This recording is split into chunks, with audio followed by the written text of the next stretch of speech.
Muhammad Nabi Rasulullah kawafut tigleng Yahudian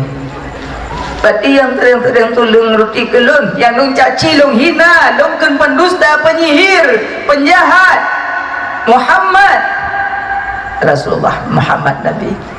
ikli Yahudian maaf ikli kata so lung Sayyidina Abu Bakar sahabat beliau, wahai Abu Bakar ulun pe saksi bagata ulun ucap 2 kalimat syahadah bahwa Allah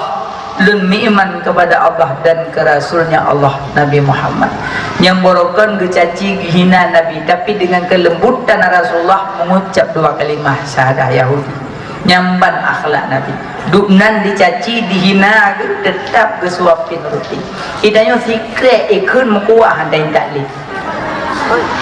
yang borokan